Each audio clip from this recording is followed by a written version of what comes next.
I think when you're living in a world of drugs and stuff like that, you have to be violent, because if someone doesn't pay you the money, you're not just going to sit on your arse and take it on the chin. You're going to end up kicking his door in and kicking the out of him. You have to kidnap the if you have to. If he's not paying you your money, then that's your money to be paying the next shipment, so he needs to pay up or he'll be going missing. I didn't get in the drug world to just do little bits of drugs and earn a little bit of money and get arrested and go to jail. I wanted to earn a lot of money and make sure if I did go to jail, I'd come out to something. I got groomed by older people to go and move stuff, to deliver stuff, to pick stuff up, to drop stuff off. I wanted to be in criminality, and that was the route I took. We lived on a council estate. It was all about get what you can while you can and try and get out of it as fast as you can. Earn as much money, but it doesn't work like that. You get involved in the money, you get involved in the drugs, and then next minute, it's one of them things that just comes normality to you. We started getting involved in ecstasy, and we started earning a lot of money in the clubs by selling them. From there, basically, you always want to go that step ahead.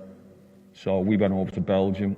We bought a tablet machine, and we were making our own ecstasy. We were making 10,000 a day easy. Ecstasy started making us a lot of money.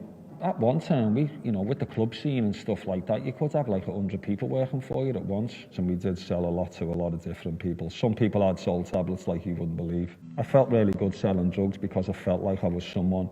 I was earning money. I was doing what I wanted to do.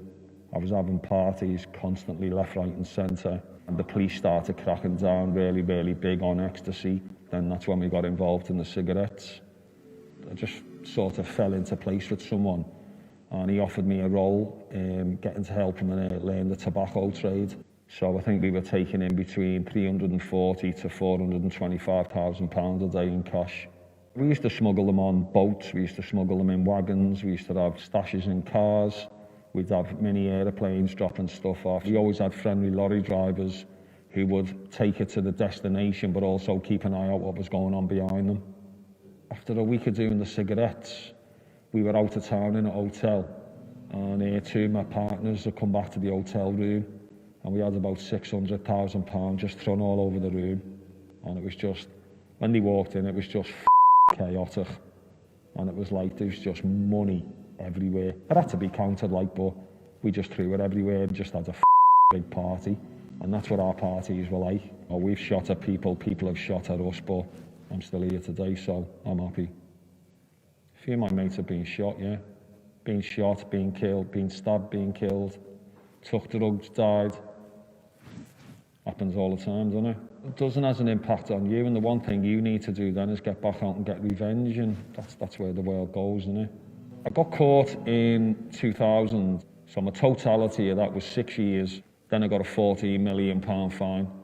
So on my second sentence for the drugs, I was put in a Cat A unit, in a secure unit, and I was deemed one of the highest risk offenders in the country for escape. We've done some serious damage to people, and obviously seeing some of them people now with limps and stuff like that, it's not very nice, you know. But when you're a kid, you don't give a It's when you get older and you've got kids yourself and you realise the stuff you've done, it's not very nice. But you know what? There's all I can do about them now. What's done's done. You know, you look at the past and it's there for a reason. It's called the past because it's the past. The way the world is now, the technology is too big and too better. And no matter what, if you're involved in drugs or criminality, if you're not a grass, you'll be going to jail. And if you don't go to jail, then you're probably at 9 times out of 10 me getting shot and killed.